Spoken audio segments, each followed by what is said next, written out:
이 시간 좌우에 한번 이렇게 인사해 봅시다. 성도님 우리 교회의 보배입니다. 한번 인사해 볼까요? 성도님 우리 교회의 보배입니다. 네, 얼굴만 봐도 은혜가 되네요. 한번 인사해 볼까요? 얼굴만 봐도 은혜가 되네요. 우리 또 한번 인사해 봅시다. 아름다움이 죄라면 당신은 사형감입니다. 한번 인사해 볼까요? 아름다움이 죄라면 당신은 사형감입니다. 예, 그래요. 우리 온라인으로 들으시는 분들도 환영합니다. 제가 최근에 부산에 있는 동생 목사로부터 선물을 받았어요. 여러분들 금철에 오시는 분들도 나눠드리고 있는 이 커뮤니티 성경 읽기 책입니다. 마침 우리 공동체 성경 읽기 드라마 바이블과 연관된 책이라서 더 유익하더라고요. 그런데 처음에 제 동생이 형님 50권 정도 보내드릴게요 그랬는데 실제 한 300권 정도를 보내줬어요. 그래서 저는 동생한테 미안하다. 형이 빨리 부응하도록 노력할게. 책을 둘 곳이 없다. 이렇게 얘기하자 형님 기쁘시라고 서프라이즈 선물해드렸는데 오히려 민폐가 되었다고 하면서 착하게도 다시 착불로 보내주세요. 그러더라고요. 그래도 선물로 준 건데 다시 보낼 수가 없어서 저는 SNS에 필요하신 분들은 무료로 선물로 드리겠다고 공지를 올렸습니다. 감사하게도 몇몇 목사님들이 신청을 하셔서 지난 목요일 목사님 4분이나 만나게 되었어요. 다들 너무 귀한 선물이라고 기뻐하셨습니다. 그런데 한 분 목사님과의 교제를 제가 잊을 수가 없어요.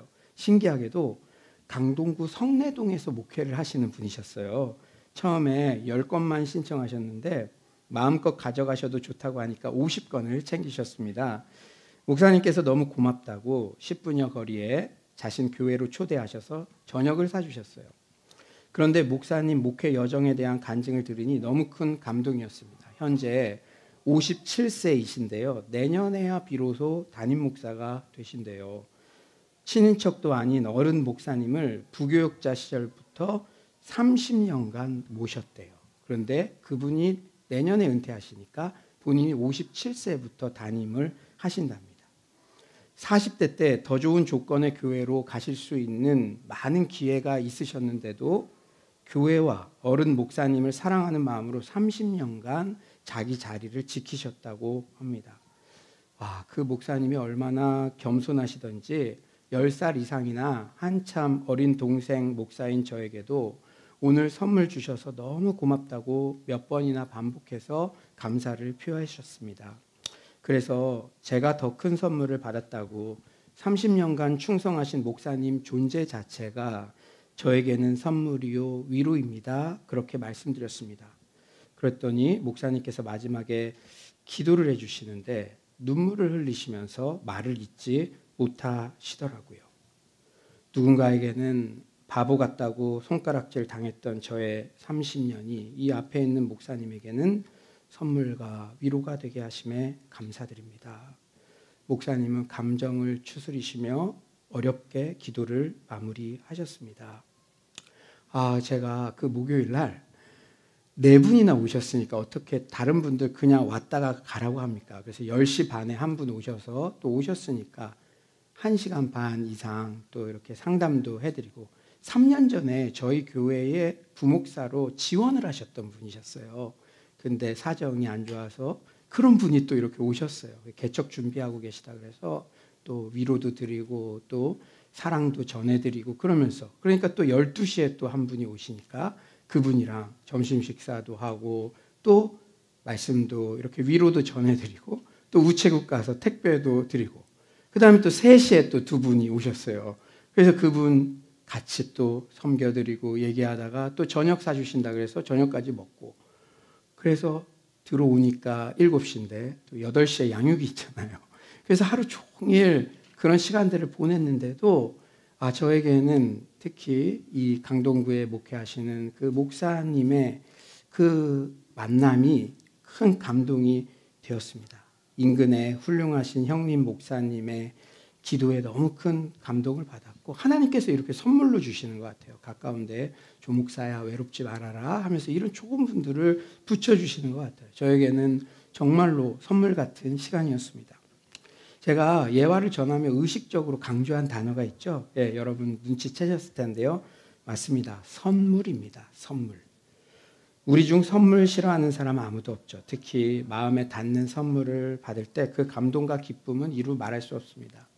그런데 성경에서 말하는 가장 좋은 선물은 과연 무엇일까요? 누가복음 11장 13절 우리 다 같이 한번 한 목소리 읽어볼까요? 누가복음 11장 13절 시작. 너희가 악할지라도 좋은 것을 자식에게 줄 알거든 하물며 너희 하늘 아버지께서 구하는 자에게 성령을 주시지 않겠느냐 하시니라. 예, 그런데요, 이 말씀이 속한 이 본문을 보면요, 단락을 보면요, 이 말씀 전에 적극적으로 기도하라라는 그 교훈의 말씀을 주시는데 그 내용이 뭐였죠? 이 말씀 전에 여러분 너무나 잘 알고 실천하고 계시는 구하고 찾고 두드리라라는 기도에 대한 교훈을 말씀하시는 본문의 결론으로 지금 13절을 말씀해 주시는 거예요. 그러니까 구하고 찾고 두드리면 하나님께서 가장 좋은 것을 선물로 주시는데 또 여러분들이 취업을 위해 기도하고 자녀를 위해서 기도하고 그러면 응답을 해 주시는데, 그런데 가장 좋은 응답, 가장 좋은 선물은 바로 성령 충만이라는 것입니다. 이 말씀이 거기에서 나온 거예요. 예수님께서 야곱의 우물에 온 수가성 여인에게 하신 말씀도 한번 주목해 볼까요? 그 여인은 남편을 5번이나 갈아치워도 결코 해결되지 않는 인생의 갈증을 지닌 여인이었습니다. 여러분들도 성공을 해도 돈을 벌어도 또 남편 또 애인 막 바뀌어도 전혀 해결이 안 돼요. 허무해요. 허전해요. 그런 사람. 그런데 예수님께서 이 수가성 여인에게 하신 말씀, 요한복음 4장 10절, 14절은 이렇게 말씀하시죠. 예수께서 대답하여 이르시되 너가 만일 하나님의 선물과 또 너에게 물 좀 달라 하는 이가 누구인 줄 알았더라면 너가 그에게 구하였을 것이고 그가 생수를 너에게 주었으리라. 내가 주는 물을 마시는 자는 영원히 목마르지 아니하리니 내가 주는 물은 그 속에서 영생하도록 솟아나는 샘물이 되리라. 그렇다면 예수님이 주시는 하나님의 선물, 곧 갈증을 식혀주는 생수란 과연 무엇일까요? 예수님께서는 요한복음의 다른 곳에서도 신자들의 깊은 내면에서 흘러나오는 생수의 강을 언급하셨어요. 요한이 그 말씀에 이런 설명을 덧붙였어요. 요한복음 7장 39절 우리 한번 다 같이 한번 읽어봅시다. 요한복음 7장 39절이요. 시작. 이는 그를 믿는 자들이 받을 성령을 가리켜 말씀하신 것이라. 아멘. 무엇도 해결할 수 없었던 인생의 목마름 해결할 수 있는 방법은 바로 성령님이시다. 맞습니다. 가장 큰 하나님의 선물은 바로 성령님이세요. 오늘은 성령 강림 주일이죠. 그런데 성령 강림 주일이 성탄 주일이나 부활 주일에 비해 다소 소홀히 느껴지는 것도 사실이에요. 여러분 오늘 성령 강림 주일인지 아시고 오신 분 있으신가요? 교회 절기 가운데 그렇다면 어느 절기가 제일 큰지 한번 생각해 봅시다. 예수님이 태어나신 날은 사실 몇 명밖에 알지 못했잖아요. 은밀하게 일어난 일이었으니까요. 땅에서는 목자들과 몇 명의 동방 박사들 외에는 예수 탄생을 아는 사람이 거의 없었어요. 하지만 그 사람들조차도 예수 탄생의 진정한 의미를 잘 못 깨달았죠. 그 다음에 30몇 년이 지나 예수님께서 죽으셨다가 부활하신 큰 사건이 일어났죠. 하지만 그때도 한 120명 정도밖에는 이 사건을 목도하지 못했습니다. 120문도 외에는 아는 사람들이 별로 없고 그때까지 부활 사건이 세상에 별다른 영향을 주지도 못했어요. 그런데 50일이 지난 뒤 오순절이 되자 3,000명이나 그 하루 동안 믿고 또 퍼져서 온 세상에 복음이 전파되어 온 우주를 위한 큰 사건이 되었습니다. 그 결과 우리도 예수의 복음을 듣게 된 것이죠.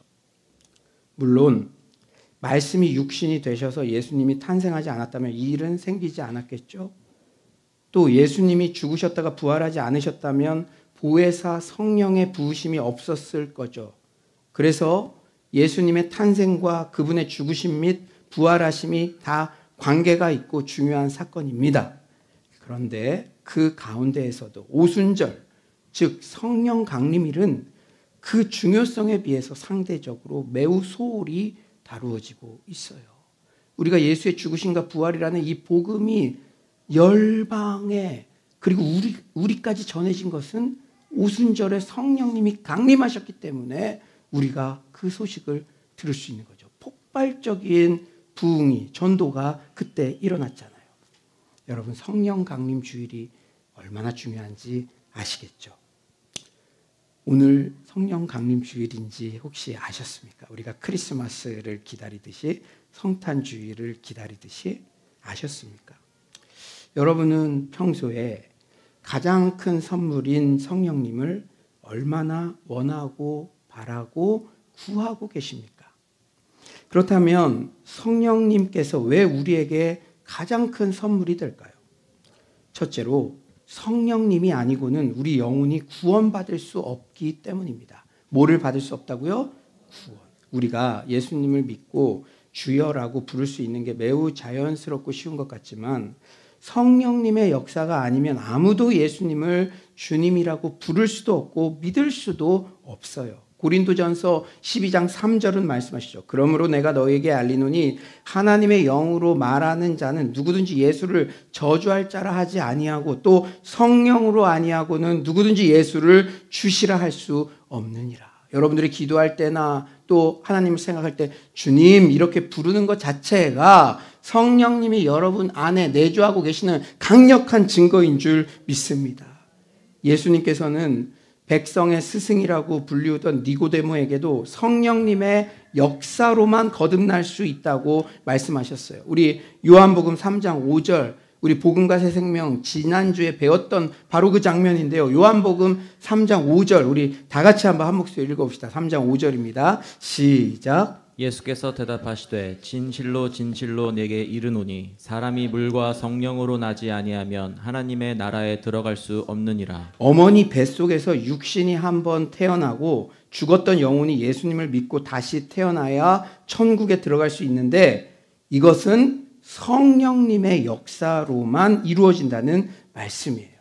사랑하는 여러분, 성부 하나님께서는 인류의 구원을 계획하시고 성자 예수님께서는 2000년 전에 십자가에 죽으시고 부활하심으로써 구원을 이 땅에 오셔서 실행하셨고 그 사건이 우리 각자에게 적용된 것은 바로 성령 하나님의 역사인 줄 믿습니다. 그러므로 성령님의 내주하심은 인류를 구원하시려는 삼위일체 하나님의 사역을 완전하게 하는 활용정점인 줄 믿습니다. 두 번째로 성령님이 왜 이렇게 우리에게 가장 큰 선물이 될까? 성령님은 우리의 모든 한계를 돌파하게 하시는 능력이시기 때문입니다. 아멘이십니까? 뭐를 돌파하게 한다고요? 한계. 우리 오늘 본문 1절 다 같이 한번 읽어볼까요? 1절입니다. 시작. 오순절 날이 이미 이름에 그들이 다 같이 한 곳에 모였더니. 오늘 본문에서 물론 성령님께서 오셨다는 사실도 중요하지만 오순절에 오셨다는 것도 아주 중요합니다. 오순절은 6월절 후 안식일 다음 날로부터 50일째 되는 날을 말해요. 오순절은 보리와 밀로 대표되는 곡식 추수를 성대한 추수감사제로 드리는 날입니다. 보리와 밀의 곡식 추수를 성공적으로 마무리하고 여름 과일 추수로 이어지는 새로운 전환점이에요. 뭐라고요? 전환점. 오순절이. 그런데 구약에서도 중요한 전환점이 바로 오순절이었어요. 이스라엘 백성들이 출애굽한 뒤 시내산에서 하나님의 말씀을 받은 날도 역시 오순절이었습니다. 이와 같이 새로운 시기, 새로운 시대를 준비하는 때가 바로 오순절이에요. 성령님께서 6월절 이후 50일째 되는 오순절에 오셨다는 것은 결코 우연이 아닙니다. 하나님의 철저한 계획 가운데 6월절이 예수님의 죽음을 상징한다면 오순절은 부활과 승리를 의미해요. 성령님의 임재로 새로운 은혜의 시대를 열었다는 겁니다.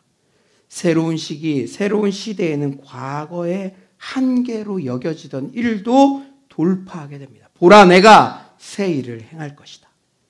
지금은 성령 시대입니다.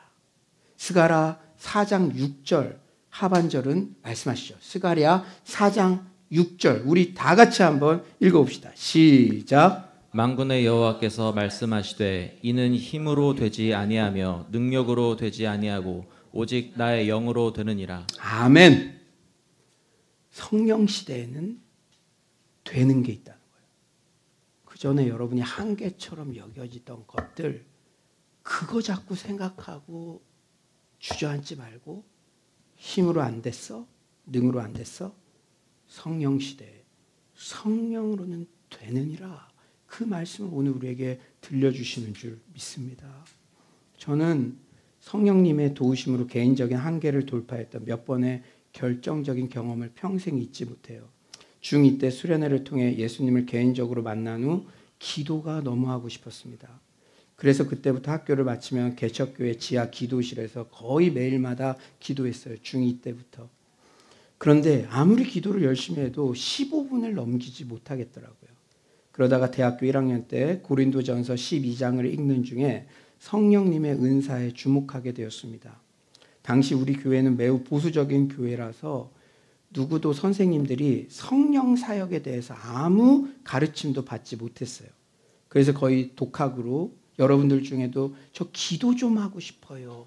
나 성령 충만하고 싶어요. 그런 분들이 있을 텐데 독학으로 1년 동안을 대학생 1학년짜리가 누구에게도 교회 성도 누구에게도 목사님에게도 전도사님에게도 말 못하고 저도 성령님 체험하고 싶어요. 저도 기도 오래 하고 싶어요. 저도 방언의 은사 주세요.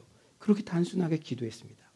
그런데 교회 가을 부흥의 마지막 날 결심 찬송을 부르는데 마지막 절 후렴을 부를 때 불의 혀처럼 갈라지는 뜨거운 기운이 제 머리끝부터 발끝까지 휘감더라고요. 그 후 제 입에서는 평생 한 번도 들어보지 못한 언어들이 쏟아져 나왔고 평소 15분이면 끝났던 기도가 그날 2시간을 기도해도 끝나지 않았습니다. 집으로 돌아오는 길에 모든 나무도 바람도 지나가는 사람들도 모두 다 저에게 사랑한다고 속삭이는 것처럼 그때 느낀 행복감은 제가 평생 잊지 못합니다. 그날 이후 기도 생활의 질과 양은 몰라보게 달라졌어요. 그 일 이후 청소년부 수련회를 갔는데 제가 그때 청소년부 교사였어요. 담당 전도사님께서 수련회 기도회가 한 1시간 이상 진행되는데 그 기도 인도를 대학생 교사인 저에게 맡기셨습니다. 그래서 제가 그때 순수하니까 1시간 어떻게 기도 인도합니까? 다른 것은 모르겠고 선생님이 방언 은사 받으니 너무 좋다. 너희들도 방언 은사 받고 성령님 체험했으면 좋겠다. 그렇게 청소년들 앞에서 기도 인도를 했어요. 그런데 한참을 기도하는데 막 통곡이 터져나오고 개구리 울음소리 같은 게 여기저기서 들리는데 그날 김미정 이인지라는 여고생들이 방언의 은사를 받았고 이인지 학생은 현재 목회자 3호가 되었습니다. 은행 정리하고 무일푼의 중국 평신도 선교사였던 제가 결혼에 성공할 수 있었던 것도 전적인 성령님의 인도하심 덕분이었어요. 당시 저는 중국 평신도 선교사였고 여대생이었던 지금의 아내가 단기 선교로 중국에 왔습니다. 그 전에 이미 서로 소개를 받고 호감이 있던 터라 결혼을 위한 하나님의 사인을 구하던 때였어요. 저는 저 여인이 저의 배필이 맞다면 이 선교의 현장에서 방언의 은사를 받게 해주세요. 그렇게 기도했습니다. 아내도 당시 자신은 선교사로 헌신도 안 했는데 상대방이 너무 뜨거운 것 같으니까 자신이 선교사 아내로서 자격이 된다면 방언의 은사를 달라고 조심스럽게 기도했다고 합니다. 상의도 안 했는데 너무나 신기하게도 동일한 표징을 구한 것이죠. 그날 제가 기도 모임을 인도하는데 애석하게도 아무 일도 일어나지 않았습니다. 그런데 좀 사심이 들었는지 저는 지푸라기라도 잡는 심정으로 마지막으로 진짜 마지막으로 죄송한데 진짜 마지막으로 몇 번을 더 기도 인도했지만 아무 일도 일어나지 않았습니다. 아내도 실망해서 숙소로 돌아갔는데 기적이 일어났어요. 아내가 누우려고 하는데 성령님께서 아내에게 좀 더 나와 대화하지 않을래? 라는 감동을 주셔서 자리에 앉아서 기도를 시작하자마자 바로 그 자리에서 아내가 방언의 은사를 받았습니다. 다음 날 새벽 밤새 기도하고 나타난 해같이 빛나는 세상에서 가장 아름다운 여인의 모습을 저는 보았습니다. 밤새 기도를 했죠. 여러분들도 성령 체험할 때 다 그런 기억들이 있을 거예요. 그렇게 우리는 성령님의 세심한 인도로 결혼에 골인하게 되었습니다. 사랑하는 여러분, 성령님께서 역사하시면 이렇듯 자신의 사역자로서 자격에 대한 걱정도, 기도 시간의 한계도, 결혼 조건의 한계도 모두 돌파할 수 있습니다. 저는 사실 여러분 잘 아시지만 신앙의 신비 체험을 집중적으로 강조하는 목회자가 아니에요. 여러분, 제가 무엇을 가장 강조합니까? 말씀 중심의 신앙생활을 날마다 강조하고 반복하여 교육합니다. 그런데 오늘 저의 개인적인 체험을 이렇게 이례적으로 소개하는 것은 우리 안에 내주하고 계시는 성령님의 존재를 우리가 다시 분명하게 인식했으면 하는 간절한 소망 때문입니다. 아니, 와, 신기하다. 나도 한번 성령님을 더 알고 싶다. 나도 결혼하려면 성령님 알고 싶다. 나도 기도 좀 오래 하려면, 나도 좀 성령 이거 나 모르겠는데 그거 성령 충만하고 싶다 라는 선한 호기심만이라도 일깨우고 싶은 마음 때문입니다. 특히 모든 희망 없음과 포기를 강요하는 듯한 세상에서 모든 것이 한계라고 생각되는 상황에서도 그래, 힘으로 능으로 안 되어도 성령님은 가능하시다고 하셨지. 우리 사랑하는 다음 세대 청년 대학생들을 비롯해 모든 성도님들이 저의 개인적인 체험이라도 기억이 나서 성령님을 구하게 되기를 간절히 소망하기 때문입니다. 사랑하는 여러분, 모든 한계와 장애물이 있을 때 힘으로 안 됐잖아요. 능으로 안 됐잖아요. 그렇다면 누구를 사모해야겠습니까? 성령님은 능히 할 수 있는 줄 믿습니다. 이것을 믿어야 합니다. 오늘 사도행전 2장 본문에 등장하는 베드로와 사도들 또한 오순절 성령 충만의 능력으로 한계를 돌파했어요. 사복음서에 소개된 베드로와 사도들은 엉망진창이었죠. 예수님을 하나같이 다 배반하고 부인했습니다. 그 후 부활하신 예수님을 만나 회복되고 다시 사명의 자리로 나아갔어요. 그런데 예수님께서 부활하시고 승천하시기까지 40일의 기간 동안 그들에게 능력이 나타나지 않았어요. 여러분, 성경 보시면, 사복음서 보시면 부활하신 주님 만났는데 그 40일 동안에는 능력이 나타나지 않았어요. 부활은 주변 사람들에게 증거했지만 아무도 믿지 않았습니다. 하지만 그들은 예루살렘을 떠나지 않고 아버지께서 약속하신 성령 충만을 기다렸죠. 그렇게 10여일을 집중하여 기도했을 때 드디어 오순절 성령 충만의 능력을 힘입고 베드로는 완전히 달라졌습니다. 바로 그날 베드로께 능력 있게 설교했고 베드로의 설교를 듣고 마음의 찔림을 받아 회개하여 세례를 받은 사람들이 하루에 3,000명이나 되었습니다. 그 전에는 아무도 안 믿었는데 베드로와 사도들에게 성령의 능력이 임하자 모인 무리들이 그리스도를 힘있게 증거하는 살아있는 교회가 되었습니다. 사랑하는 여러분, 사도행전에서 역사하셨던 성령님은 지금도 동일하게 역사하시는 줄 믿습니다. 우리의 구원이, 여러분 구원을 생각해 보세요. 우리의 구원, 그 귀한 구원, 단순히 회개하고 죄사함 받고 아무 일 없이 지내다가 천국 가는 게 결코 아니에요. 여러분, 천국은 본점이에요. 이 땅의 삶은 지점입니다. 이 땅에서 성령 충만의 기쁨과 능력을 누리는 자가 더 천국을 사모하게 되겠죠. 여러분 다 구원 받으셨죠. 그런데 구원 이후의 삶, 이 땅에서 죄송합니다, 비실비실 그런 삶, 천국 이어진다면 여러분 진정으로 그 천국을 사모하는 마음을 주변 사람들에게 얘기할 수 있겠습니까? 여러분, 우리가 받은 구원의 은혜가 어떤 것인지 우리가 바로 알아야 될 줄 믿습니다. 사랑하는 여러분, 우리는 이 땅의 삶 가운데도 구원 그 이후 성령 충만함의 그 능력과 기쁨과 환희와 승리 가운데 살아가야 합니다. 베드로의 설교에 주목해 봅시다. 사도행전 2장 38절에 그는 이렇게 전해요. 베드로가 이르되 너희가 회개하여 각각 예수 그리스도의 이름으로 세례를 받고 죄사함을 받으라. 회개하고 세례받고 죄사함 받으면 구원이죠. 그리하면 성령의 선물을 받으리니.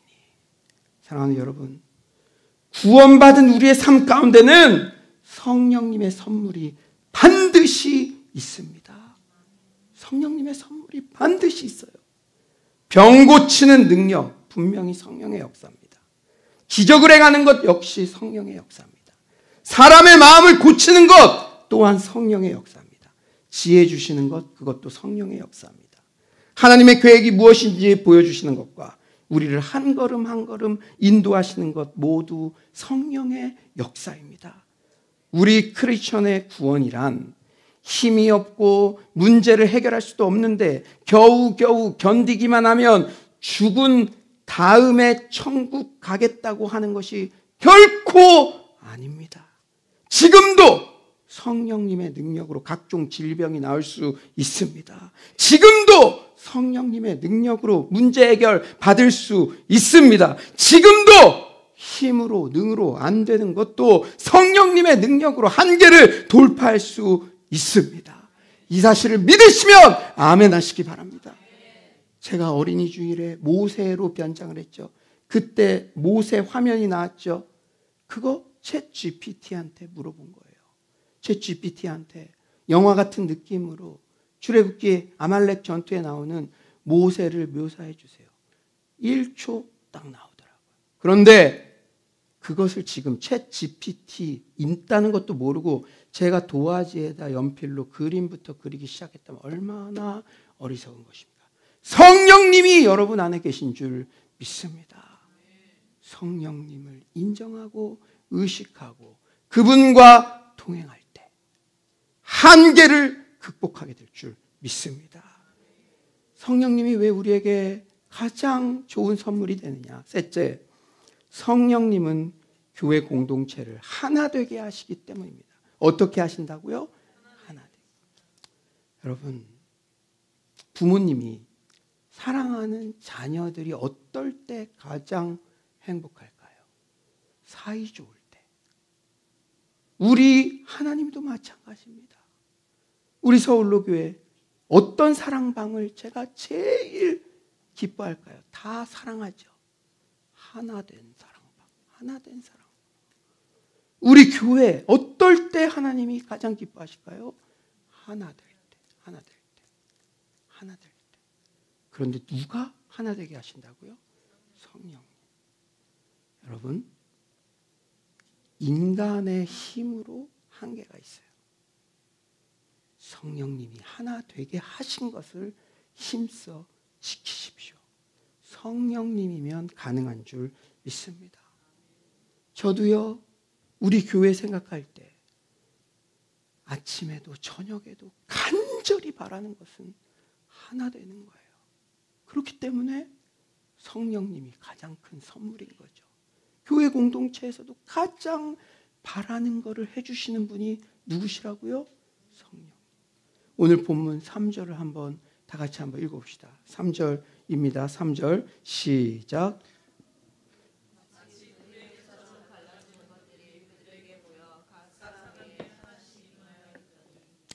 사랑하는 여러분, 여기서 혀에 동그라미 하시고 각 사람 동그라미 하십시오. 오순절 성령 강림의 특징을 불의 혀처럼 갈라지는 것들이라고 묘사하죠. 혀는 오순절 성령 강림의 가장 중요한 핵심이에요. 오순절에 임한 성령님이 혀의 모양으로 나타났다는 것은 오순절 성령이 언어 혹 말과 관련이 있음을 시사합니다. 이 점은 다음 절에서도 곧 드러나죠. 우리 4절도 다 같이 한번 읽어볼까요? 4절입니다. 시작. 그들이 다 성령의 충만함을 받고 성령이 말하게 하심을 따라 다른 언어들로 말하기를 시작하니라. 갈릴리 사람인 제자들이 각각 다른 언어들로 말했다는 거예요. 그러니까 우리가 방언이라고 하면은 이렇게 음절을 반복하든지 그것도 물론 방언인데 이 오순절 성령 강림 사건 때의 방언은 패턴이 좀 달랐어요. 그러니까 예를 들어 중국, 미국, 인도, 프랑스, 독일 등 각지에서 외국인들이 오늘 12시 우리 교회 예배에 왔어요. 그런데 내가 한국말로 설교를 하면 못 알아듣잖아요. 여러분 외국 갔을 때 설교 못 알아들으면 얼마나 답답합니까? 옆에 사람들은 은혜를 막 크게 받는데 나는 하나도 모르겠어. 얼마나 답답합니까? 그런데 갑자기 우리 교회 사랑 목자님들이 제 설교를 벌떡 일어나서 중국어, 영어, 불어 등으로 말하기 시작했다는 거예요. 오순절 성령 강림 사건 때 그런 일이 일어났다는 거예요. 여러분, 오순절 성령 강림 사건, 모든 사건에는 하나님의 성품을 우리가 발견해야 되는데 무슨 신기한 일이 일어나는 거, 이런 게 결코 아닙니다. 오순절 성령 강림 사건에서 가장 강조되고 있는 하나님의 성품은 바로 하나님의 은혜에서 한 명도 배제되지 않게 하시려는 하나님의 배려와 사랑입니다. 하나 되게 하는 것. 우리는 흔히 성령 충만을 개인적 차원에서 생각하기 쉬워요. 하지만 성경에서 항상 성령 충만은 교회 공동체와 연결되어 있습니다. 교회에서 가장 성령 충만한 사람은 하나 되게 한 것을 힘써 지키는 사람. 아무리 지식이 많고 아무리 기도를 오래 한다고 해도 홍해의 기적을 일으켜 자꾸 갈라지게 해. 아주 어린 신앙이에요. 어린 신앙인. 교회에서 가장 성령 충만한 사람은 교회 공동체를 하나 되게 하는 사람입니다.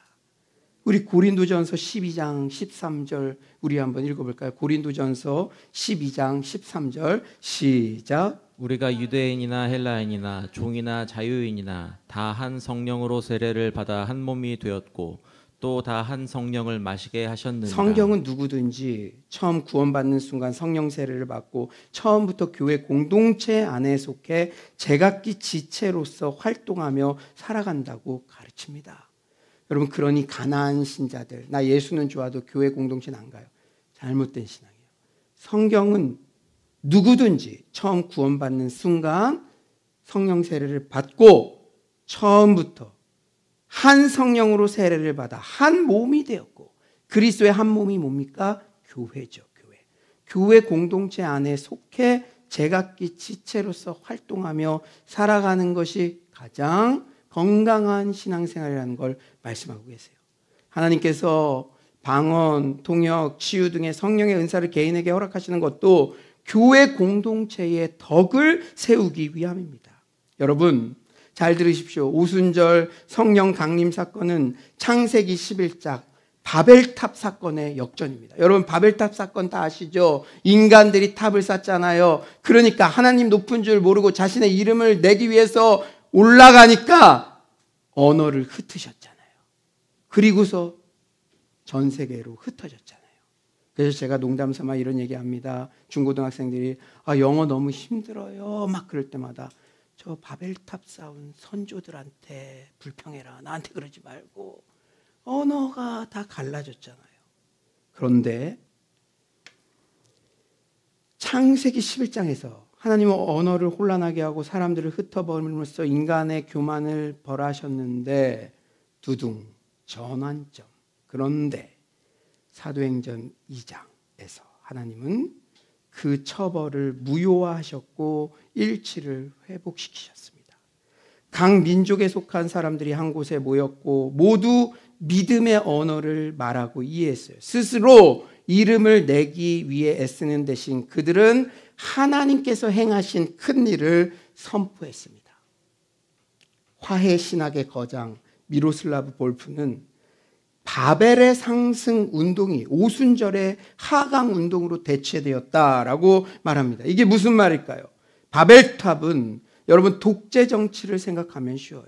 그리고 우리 안에도 순간순간 들어오고 있는 그런 권력의 욕구.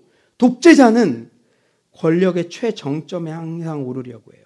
욕망은 항상 상향성을 지닙니다. 여기보다 더 좋은 거, 더 많은 사람들이 나에게 굴복하기를. 그리고 언어를 통합하여 통제성을 강화하지만 정보와 발언권은 독점합니다. 아무나 말을 못하게 하죠. 하지만 오순절 성령의 역사는 하늘로부터 땅까지 내려와서 각 사람에게 임했습니다. 각 사람에게 철저히 하향성을 지니죠. 각 사람에게라는 표현에 주목하십시오. 시골 촌뜨기든 갈릴리 어부든 어떤 연약한 사람이든 차별 없이 임하셔서 그들 모두가 하나님의 큰 일을 말하게 하셨습니다. 이렇듯 성령님은 공동체가 배제와 차별 없이 하나 되게 하십니다. 결국 성령 충만한 사람은 교회 공동체 안에서 성령의 하나 되게 하신 것을 힘써 지키는 사람입니다. 이제 말씀을 정리하겠어요. 사랑하는 성도님들, 어떤 선물이 가장 마음에 드십니까? 최근에 받은 것 중에 가장 소중하고 가장 필요했던 것 받을 때 가장 마음에 들지 않나요? 여러분, 뭐니 해도 우리의 구원이 가장 소중한 줄 믿습니다. 그리고 지금도 우리 인생 가운데 한계처럼 여겨지는 상황들 정말 간절히 돌파하고 싶지 않으십니까? 저도 있어요. 이것만 좀 제발 해주세요. 우리 가족 안에서, 자녀들 안에서, 우리 교회 공동체 안에서 이것만 제발 간절히 원합니다. 그러나 한계처럼 여겨져서 사탄 마귀는 너 그만해 해도 소용없어. 그 한계처럼 여겨지는 지점들이 다 있으시잖아요. 또한 교회 공동체에서도 가장 원하는 게 무엇입니까? 서로 진심으로 사랑하고 화목한 하나된 천국 공동체를 우리는 꿈꾸잖아요. 우리는 최선을 알아도 하나됨을 방해한다면 언제든지 차선을 선택할 준비가 되어 있습니다. 그렇게 몇 년을 여기까지 달려오지 않았습니까? 그만큼 우리는 하나됨을 간절히 원하고 있어요. 그런데 이 모든 것을 성령님이 가능케 하시는 줄 믿습니다. 다른 방법이 아니라 성령님이 가능케 하십니다. 힘으로도 능으로도 안 되어도 성령님이면 됩니다. 그러므로 성령님은 우리에게 가장 소중한 선물입니다. 그렇다면 우리는 어떻게 성령 충만할 수 있을까요? 다른 것 없어요. 성령 충만을 간절히 사모하며 기도하면 받는 줄 믿습니다. 무디 같은 사람도 성령 충만 못 받으면 죽는 편이 낫다고 할 정도로 그렇게 사모했어요. 그러다가 큰 능력을 받았습니다. 시편 107편 9절에 이렇게 말씀하세요. 그가 사모하는 영혼에게 만족을 주시며 줄인 영혼에게 좋은 것으로 채워주시미로다. 이사야 44장 3절, 우리 믿음을 가지고 한번 다 같이 한번 읽어봅시다. 이사야 44장 3절입니다. 시작. 나는 목마른 자에게 물을 주며 마른 땅에 시내가 흐르게 하며 나의 영을 내 자손에게 나의 복을 내 후손에게 부어주리니. 사랑하는 여러분, 나의 영을 목마른 자에게 부어주신다고 분명히 약속하셨습니다. 마가의 다락방에 모인 오늘 본문의 성도들은 성령 충만을 간절히 사모하며 오로지 기도에 힘썼어요. 오로지. 다른 방법이 없다는 거예요.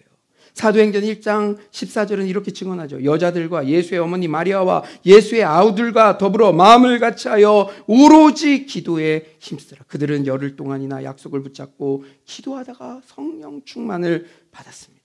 우리 교회는 지금 새벽 6시에는 어른들이, 그리고 감사한 거는 밤 9시 반에는 대학생 청년들이 매일마다 기도하고 있어요. 매일마다 기도하는 그 아이들이 1당 100, 1당 1000이에요. 매일마다 기도하는 게 쉽습니까? 우리 어른들은 매일마다 새벽 6시에 기도하고 우리 대학생 청년들은 매일 밤마다 기도하고 있어요. 우리 교회를 성령이 불타는 성령 충만한 공동체로 이미 세우신 줄 믿습니다. 아무쪼록 우리 안에 내주하고 계시는 성령님과 항상 동행하며 오직 성령 충만, 계속 성령 충만, 모두 성령 충만을 항상 사모하여 성령 충만함 가운데 한계를 돌파하는 서울로의 모든 성도님들 되시기를 간절히 축원합니다.